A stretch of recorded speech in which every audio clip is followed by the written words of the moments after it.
Kwaresma ndo hii, wakati wa neema na toba. Rudi moyoni mwa Bwana.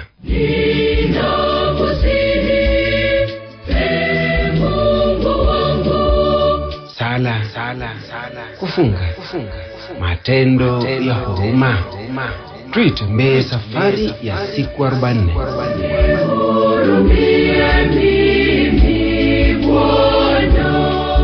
Radio Maria Kenya, Nairobi.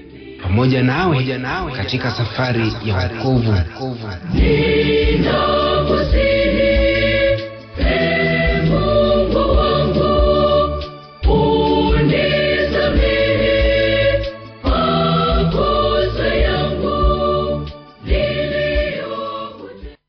Tujiweke katika hali ya sala na kuita uwepo wa Roho Mtakatifu katika kipindi hiki. Kwa jina la Baba na la Mwana na la Roho Mtakatifu. Amina. Mungu Mwenyezi, kila tulicho nacho kinatoka kwako, hata sisi wenyewe. Tukushukuru kwa zawadi ya kipindi hiki kipya cha Kwaresima, ambapo unatualika kurejelea kwenye asili yetu, udongo kwa udongo. Tunaomba uwe pamoja nasi tunapogawana imani yetu kwenye kipindi hiki.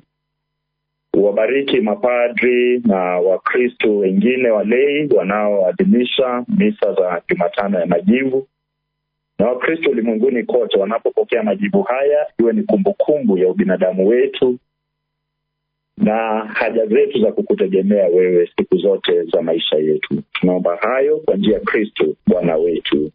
Amina. Amina. Kwa jina la Baba na la Mwana na la Roho Mtakatifu. Amina.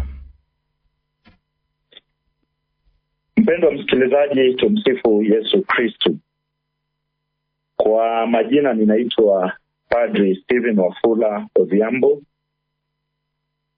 Mimi ni padri mzaliwa wa jimbo la Kakamega, lakini kwa hivi sasa ninafanya masomo yangu katika chuo kikuu cha Katoliki cha Afrika Mashariki, the Catholic University of Eastern Africa, hapa Nairobi. Nafurahia sana kuwa hewani kugawana imani yangu nanyi na kukumbushana masuala muhimu ya katekizimu kuhusu kipindi hiki cha Kwaresima na haswa swala hili la majivu. Leo tumeanza kipindi kipya cha Kwaresima. Jina Kwaresima linatokana na jina la Kilatina Quadragesima, ambalo linamaanisha 40. Ni kipindi muhimu sana kwenye imani yetu kwa sababu ni siku 40, na tutaona jinsi siku hizi 40 zinahesabiwa za kujiandaa kwa sherehe kubwa zaidi ya imani yetu, ndio fumbo la Pasaka. Tuanze kwa kusema kwamba sisi ni Wakristo na kanisa lipo kwa sababu ya sherehe za Pasaka. Kristo alizaliwa kwa minajili ya kutukomboa, na ukombozi ulipatikana wakati ambapo aliteswa, akafa, akazikwa na akafufuka. Masuala hayo manne, kuteswa, kufa, kuzikwa na kufufuka kwa Yesu, ndio yale yanayounda fumbo la Pasaka. Saa zingine, msikilizaji, watu hudhamini sana sikukuu ya Krismasi kuliko sikukuu ya Pasaka. Lakini tukumbushane kwamba Krismasi, kuzaliwa kwa Yesu, hakungetufaa lolote kama hakungekuwa na Pasaka. Hivi Yesu alizaliwa kwa minajili ya Pasaka. Mungu katika Utatu Mtakatifu alikusudia kumkomboa mwanadamu wa sherehe ya Pasaka ndipo akamtuma Yesu kuzaliwa. Hivyo Pasaka inakuja kabla ya Krismasi kwenye mpangilio wa kiliturujia na umuhimu wa sherehe na kalenda za kanisa. Na ndiposa basi kanisa karne nyingi zilizopita ikajiuliza, tutaingiaje tu kwenye sherehe za Pasaka bila maandalizi? Hivyo ndivyo kanisa na mapapa wakati ule, karne ile ya kwanza na ya pili, wakasema kwamba tuwe na wiki kadhaa za matayarisho kwa minajili ya sherehe za Pasaka. Ndivyo kalenda ilipoanza kutengenezwa, kalenda ya kiliturujia, ikawa kwamba tunaangalia siku ya Pasaka, Jumapili ya Pasaka, ambayo huwa ni Jumapili ya kwanza baada ya mwezi the full moon, baada ya tarehe 21 mwezi wa 3 kutokea. Baada ya kujua sherehe ya Pasaka itakuwa ni lini, ni Jumapili gani hii ya kwanza baada ya mwezi mkamilifu, the full moon, baada ya tarehe 21 mwezi wa 3, tukisha jua siku ya Pasaka, basi inahesabiwa siku 40 nyuma, tunapata Jumatano ya Majivu. Tunafahamu kwamba kuanzia leo mpaka siku ya Pasaka zitakuwa ni siku 40, ingawa tunaondoa Jumapili. Jumapili sheria za Kwaresima zinasawazishwa, zinaondolewa kidogo, inakuwa ni Jumapili, siku ya mapumziko, siku ya kusherehekea ufufuko wa Bwana na mambo kama hayo. Kwa hivyo tunahesabu siku 40 za Kwaresima za katikati ya wiki tu: Jumatano, Alhamisi, Ijumaa, Jumamosi. Tunaruka Jumapili, haihesabiwi kwa zile siku 40. Tunaingia Jumatatu, Jumanne, Jumatano, tukiendelea namna hiyo. Baada ya kufahamu basi jinsi siku 40 zinavyohesabiwa, nieleze kwa undani zaidi umuhimu wa siku hii ya kwanza ya siku hizo 40. Siku ya kwanza ya siku hizo 40 inaitwa siku ya Jumatano ya Majivu. Ndio mwanzo wa kipindi cha Kwaresima.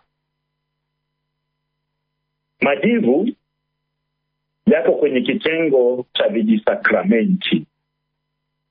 Tunafahamu kwamba kwenye kanisa kuna sakramenti 7, lakini kuna vijisakramenti, the sacramentals kwa Kiingereza. Majivu ni sehemu ya vijisakramenti, iko kwenye kiwango cha maji ya baraka, rozari, medali na vyombo vingine vya sala. Kwa hivyo majivu kama kijisakramenti au sakramentali, tunasoma kwenye katekizimu ya kanisa Katoliki, the Catechism of the Catholic Church, ubeti ule wa 1667 hadi 1670, kwamba kijisakramenti ni ishara, ni alama ambayo kwa nguvu ya sala ya kanisa inatutayarisha kupokea neema ya sakramenti. Tufahamu kwamba sakramenti ni ishara aliyofanya Kristo ya kutuletea neema ya Mungu. Kwa hivyo kijisakramenti ni chombo au mtu au kitu au hata nyakati ambazo kanisa inatumia kututayarisha kupokea sakramenti. Kwa hivyo majivu ni kitu, ni chombo, ni alama ambayo kanisa inatumia kwa maombezi yake na sala zake kutuandaa kupokea sakramenti. Ieleweke kwamba Kwaresima ina sababu mbili kwenye liturujia ya kanisa. There are two reasons why we celebrate Lenten season. Kuna sababu mbili tu za kipindi cha Kwaresima. Sababu ya kwanza ya kipindi cha Kwaresima ni maandalizi ya wakatekumeni. Jambo hili wasikilizaji, ni jambo la kuzingatia kwenye parokia zetu. Kipindi cha Kwaresima ni kipindi muhimu sana cha maandalizi ya wakatekumeni. Wakatekumeni ni wanafunzi wa dini ambao bado hawajabatizwa. Ni wakati huu wa Kwaresima ambapo wanafunzi wa dini wanaandaliwa kupokea sakramenti za kuwaingiza katika Ukristo, ndio ubatizo, ekaristi na kipaimara. Kuna mambo yanayofanywa kwa wakatekumeni. Kwa mfano, hatua ya kwanza, hatua ya pili, hatua ya tatu na scrutiny ambazo zinafanyika kuandaa hawa ambao bado hawajabatizwa kupokea sakramenti za kuwaingiza kwenye kanisa. Sababu ya pili ya kipindi cha Kwaresima ni kuandaa wale waliobatizwa kitambo, mimi na wewe, kusherehekea mafumbo ya Pasaka.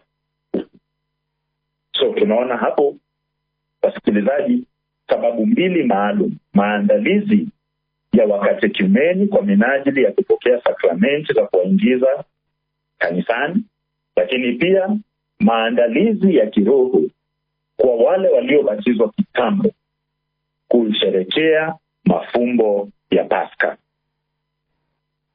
Hivyo tunawapaka majivu Wakristo na watu wote wanaokuja kanisani kama ishara ya maandalizi ya kupokea mambo haya.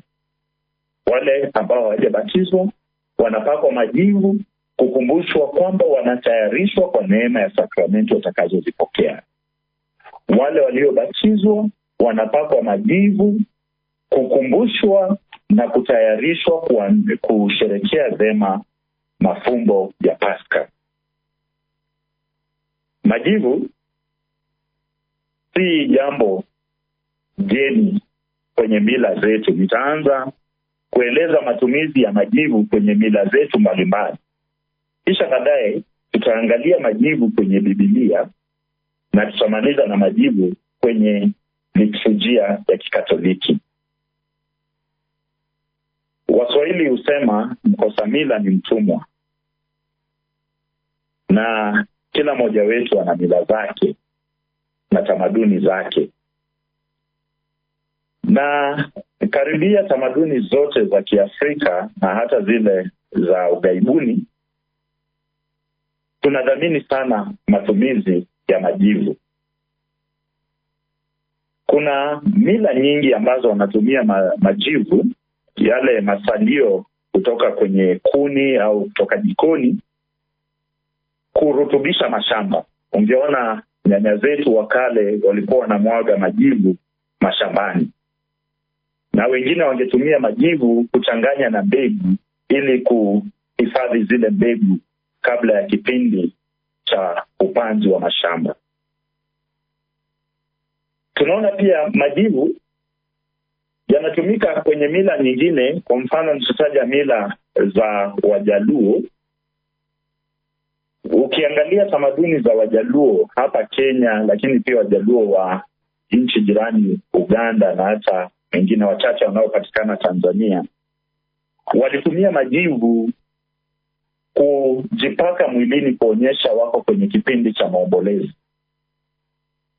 Na wanapokuwa kwenye kipindi cha maombolezi na wanajipaka majivu, kitamaduni ilikuwa pia ni ishara ya kujitenga na shughuli za kawaida za kila siku, kwa sababu wako kwenye kipindi maalum cha maombolezi. Ukiangalia tamaduni za Igbo wa Nigeria, utapata kwamba majivu yalitumika kunyunyiza kwenye maboma yao kuonyesha mipaka ya kiroho.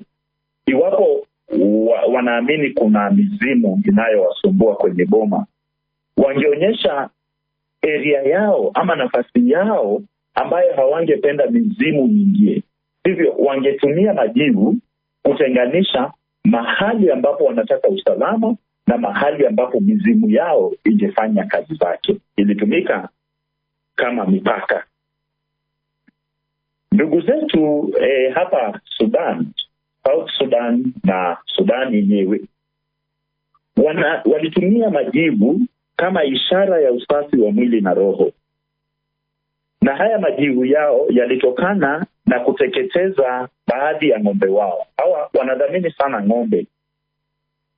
Na hivyo kuonyesha uhusiano kati yao wanadamu, ardhi, shamba na ng'ombe wao, walitumia majivu yaliyoteketezwa kutoka kwenye ng'ombe kuonyesha kwamba wana uhusiano wa karibu sana na wana usafi wa mwili na wa roho.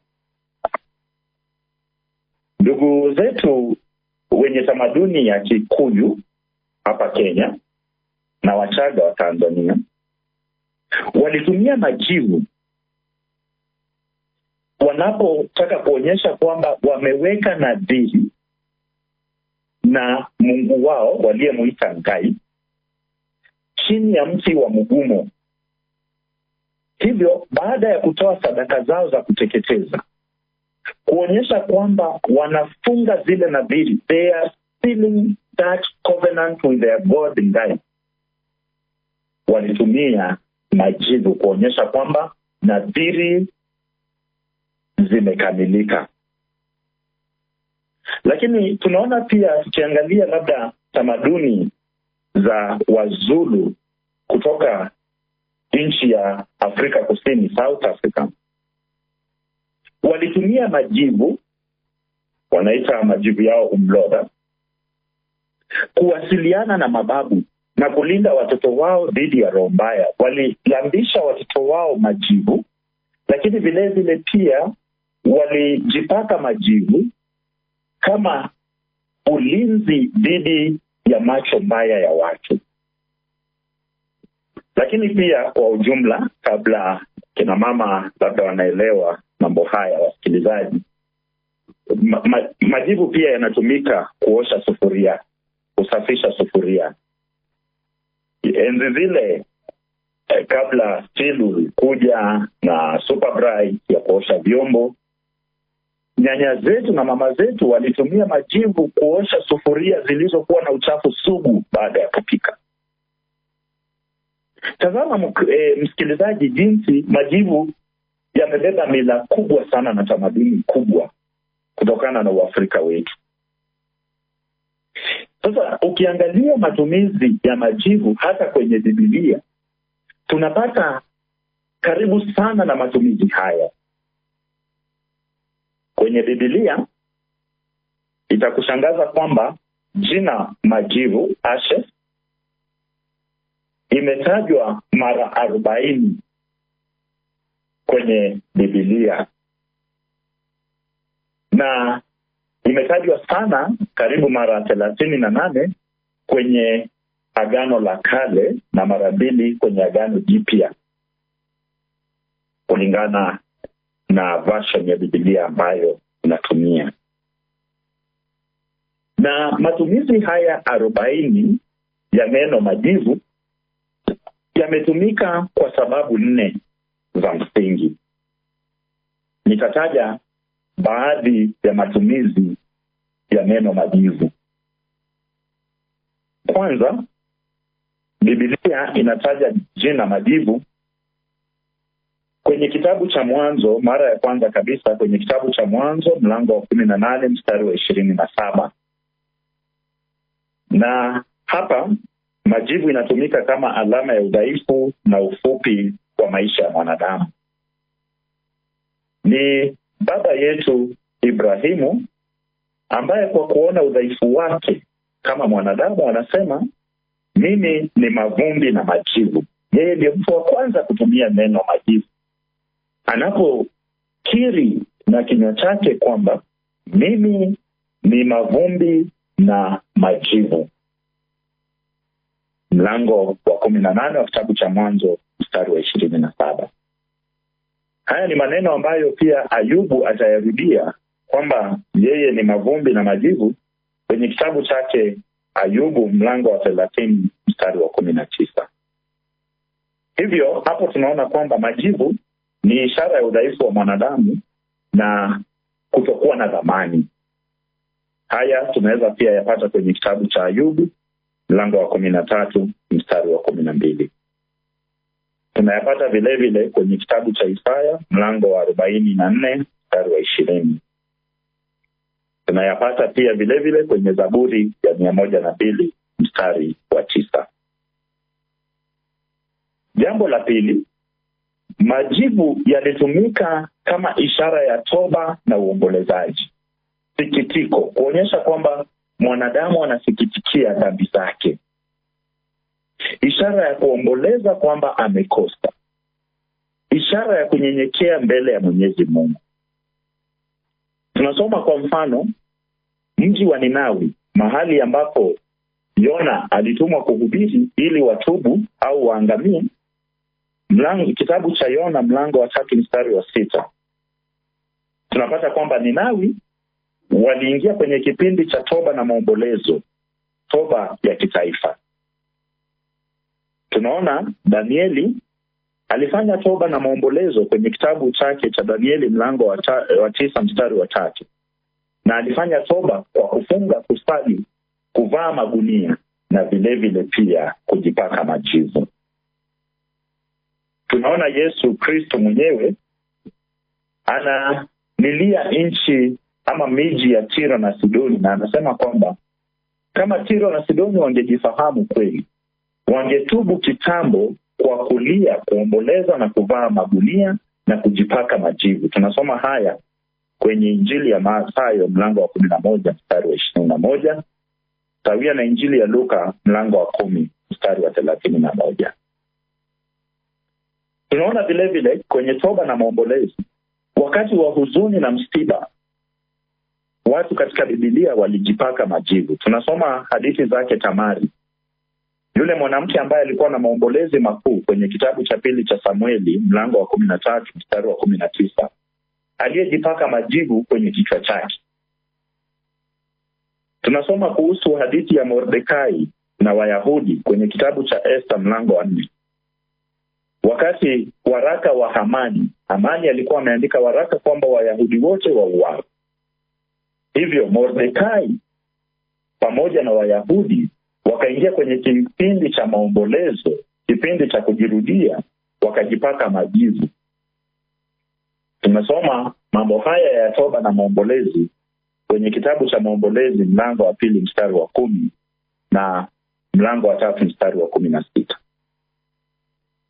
Matumizi ya tatu ya majivu kwenye Biblia ni kwamba majivu yalitumika kama namna ya utakaso.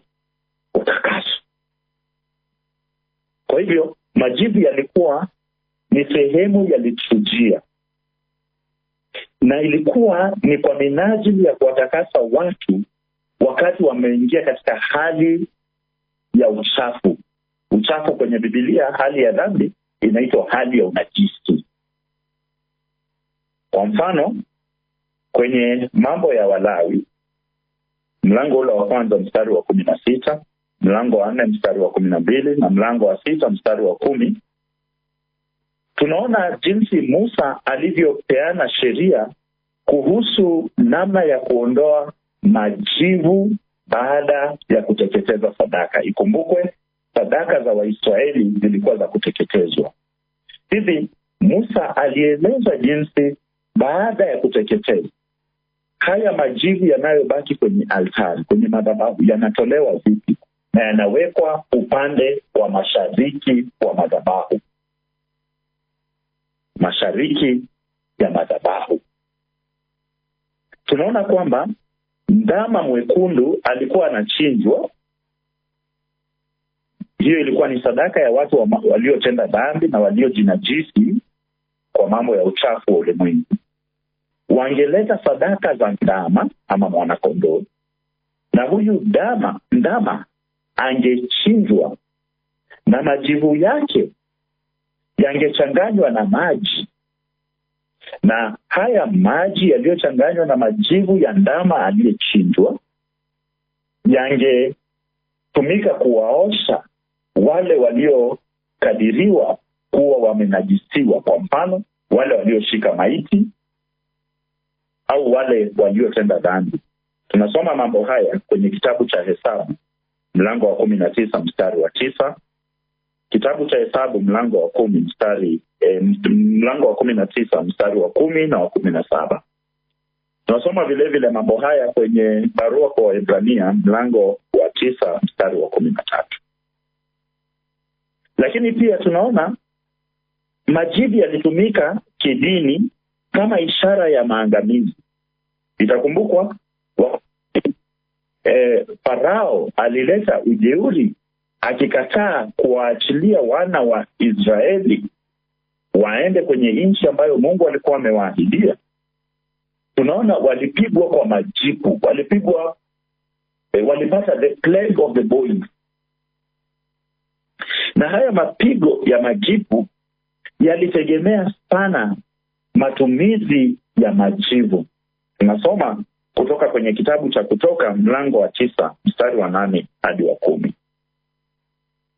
Matumizi ya mwisho ya majivu kwenye Biblia ni ishara ya hukumu na ishara ya ushindi.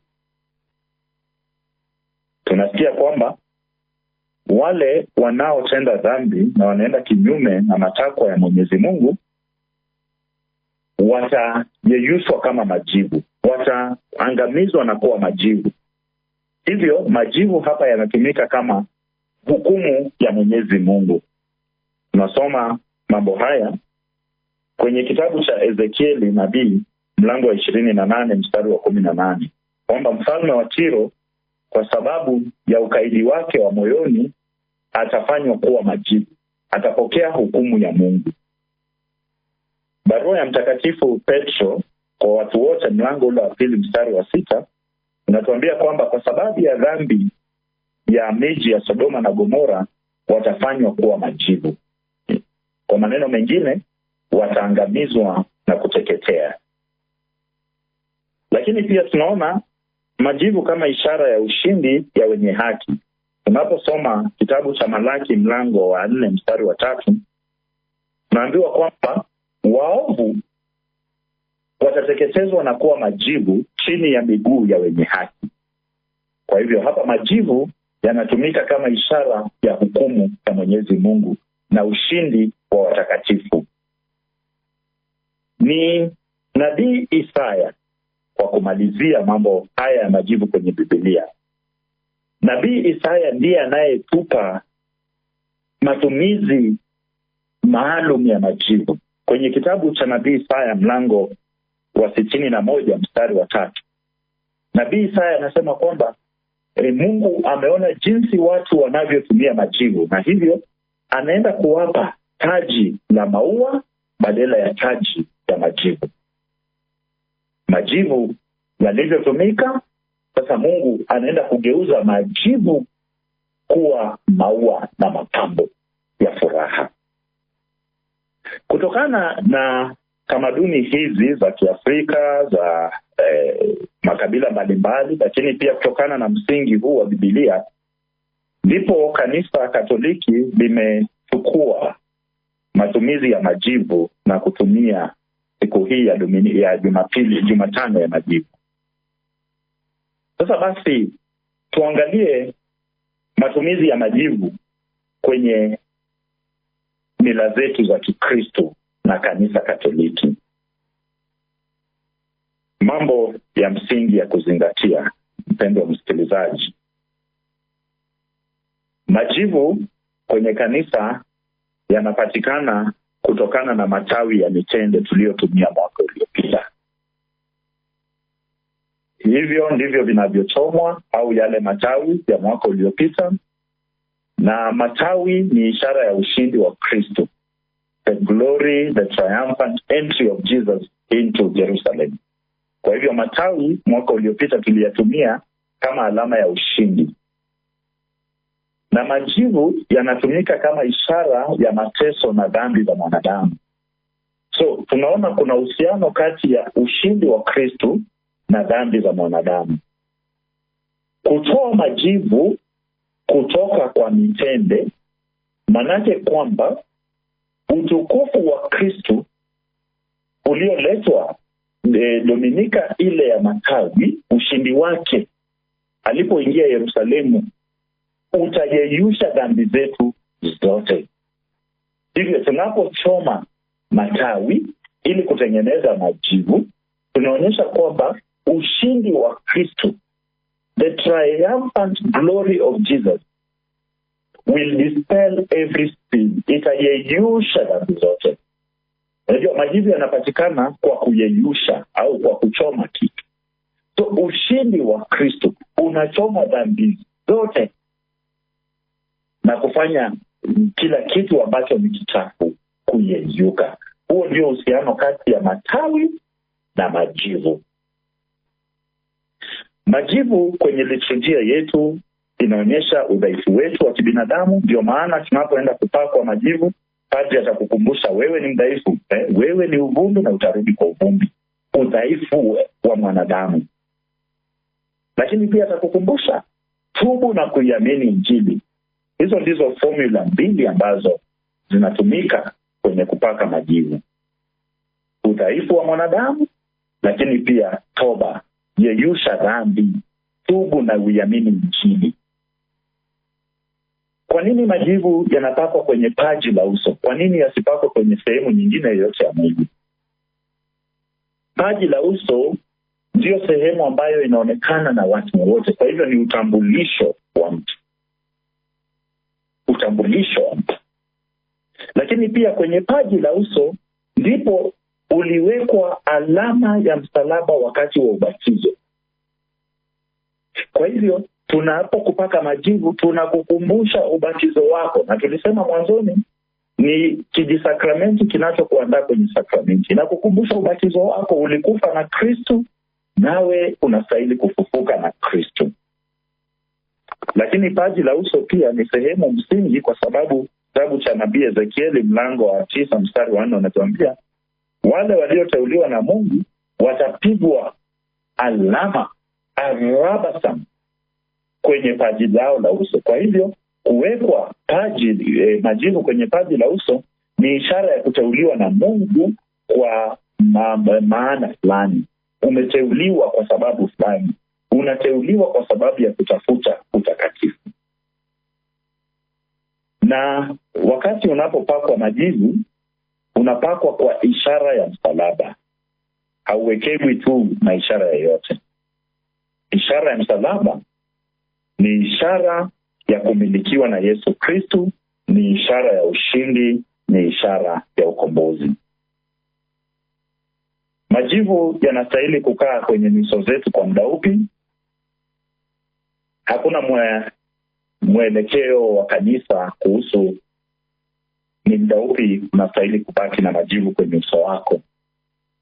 Ila ukishapewa, kwa sababu ni kijisakramenti, unaweza kubaki nayo siku nzima au unaweza kuiondoa baada ya misa au kadhalika, kulingana na mtu binafsi.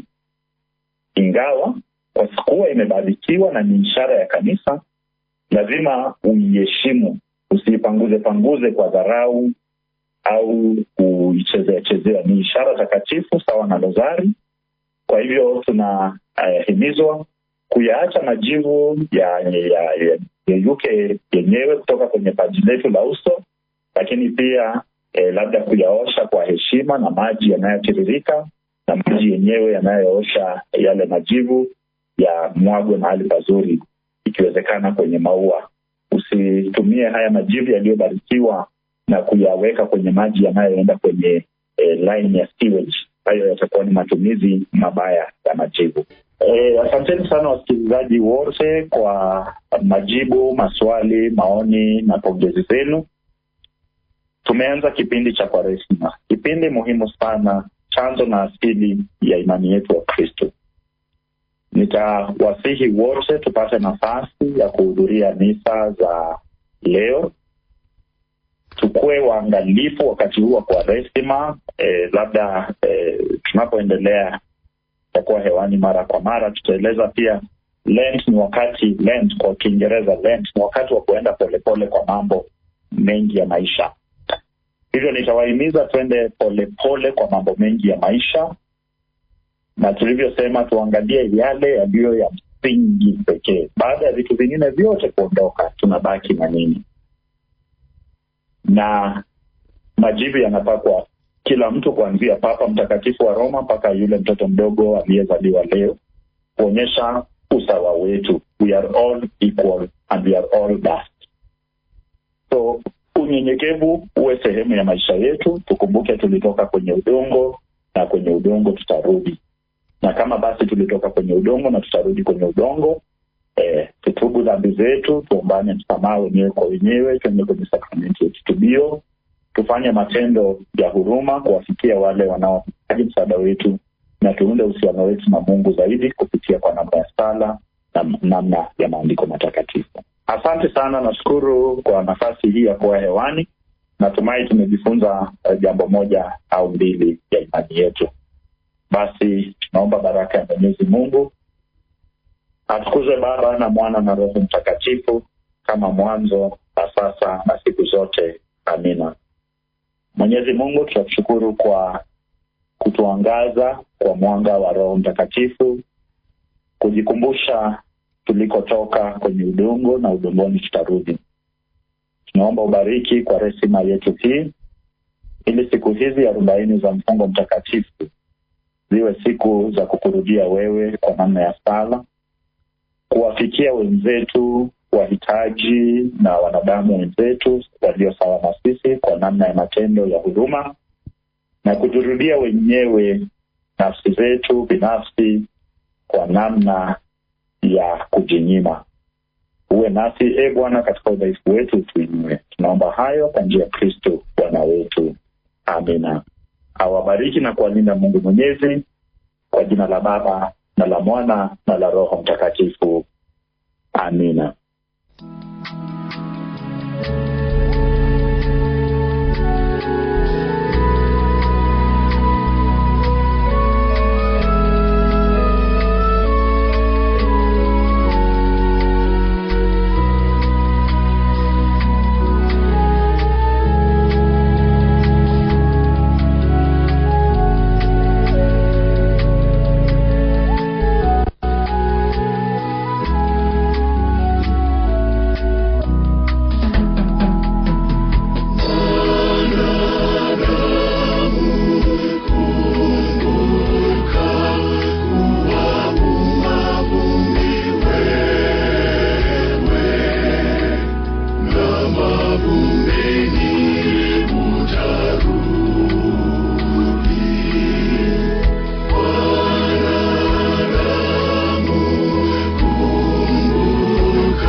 naye atusamehe dhambi.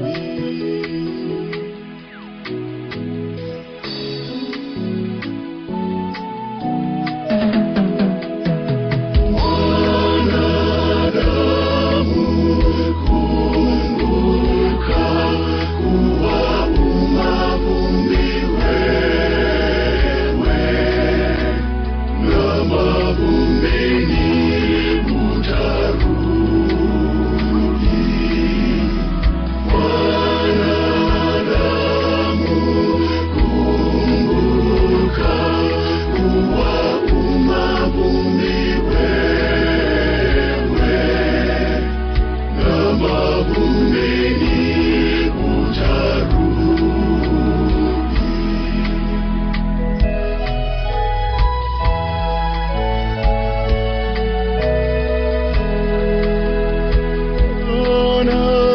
Mwanadamu, kumbuka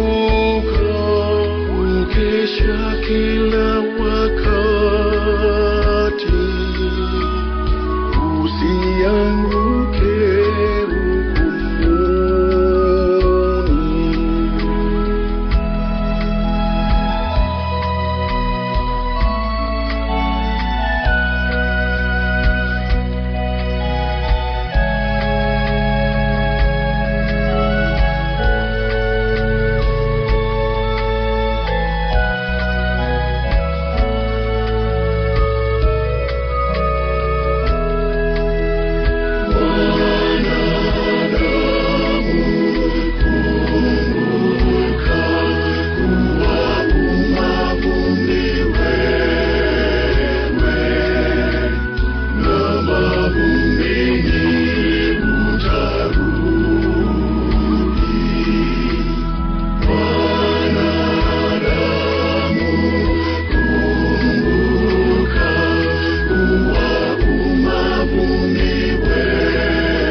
anakuita kwenye hewi. Mwanadamu, kumbuka kuwa umavumbi wewe, na mavumbini utarudi. Mwanadamu, kumbuka kuwa umavumbi wewe, na mavumbini utarudi. Wimbo ambao unatukumbusha kuweza kujinyenyekea.